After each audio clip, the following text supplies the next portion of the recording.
Greetings, everybody. Probably most of you are familiar with social networking sites. So that means that the topic I'm going to speak about tonight is familiar to almost all of you. Now, I'm going to talk about pros and cons of social networking sites, and you shall make your own conclusion at the end, whether you'll think that social networking sites are bad or they are good. But if you don't mind, I'll just share my own opinion at the end too. Now let's go to pros. Start from positive.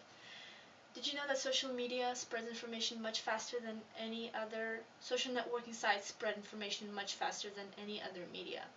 More than 50% of the information that we get is from social networking sites. Now, law enforcement also uses social networking sites to track criminals. So, tracking criminals has improved in almost 70%. Now, a good fact for students, social networking sites can improve your knowledge and your grades.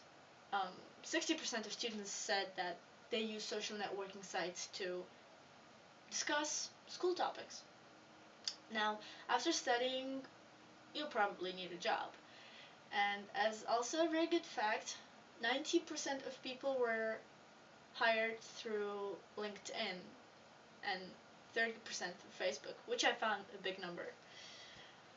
Now, also a very important fact, I think it is very important, is that crowd sourcing and crowdfunding can really help people to achieve their goal. For example, just a small example. A mother found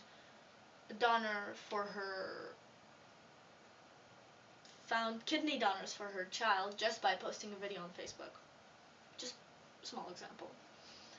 Now, the fact that I mostly hear from my parents and grandparents is that they say, you got much more information now than we used to have. And social networking sites made a big step in this evolution too. And it's normal, each generation gets more information than the previous one. Now, moving to cons. This is a sad news. Well, no, 40%, I want to say 30. 40% of information that we get through social networking sites is false. So again, don't trust everything what you see. Now, as tracking criminals has improved, criminals found a easier way to commit crimes through social networking sites, which is dangerous, especially for children, teenagers, or even adults who are not familiar with the environment, who are not familiar with the nature of social networking sites. So I think this is one of the main disadvantages and reasons why people don't benefit from social networking sites is that they don't have enough knowledge about what they are actually doing. Now, another disadvantage is that the more you focus on social networking sites, the more stressful you are, and the more you have probability to be not really friendly with other people. Now, University of Edinburgh Business School has proved that the more friends you have on Facebook or any other social media site, the more stressing you find to use that social network.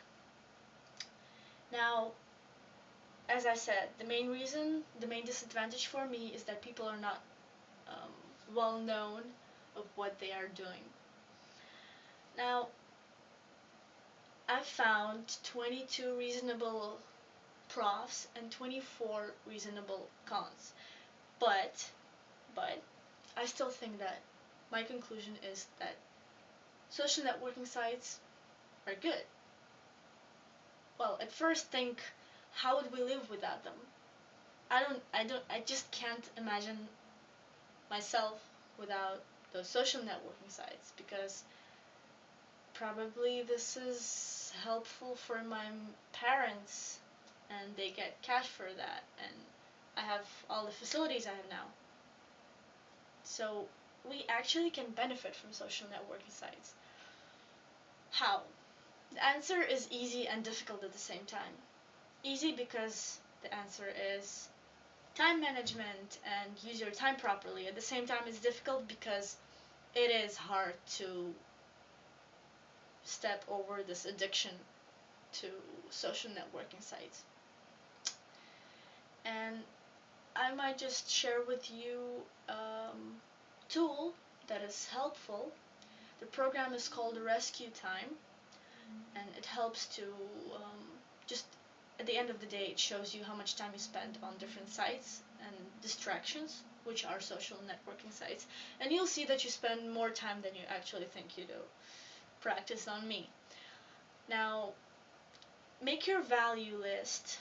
Prioritize your time.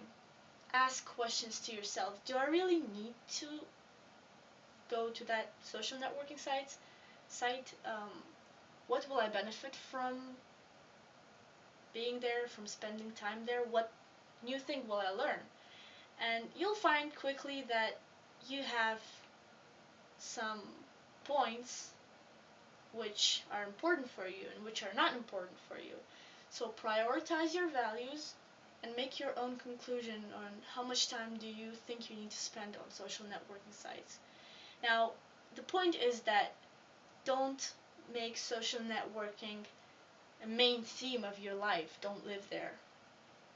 Make it a background because life, I'm not a professional, but life has many possibilities and you don't have much time. So better use it in an active way somewhere outside than sitting in front of your computer or your mobile device. But just find this, as I call it, golden apple or golden middle. And you'll see quickly that you can benefit from social networking sites. That's why I think that social networking sites are good. Thank you.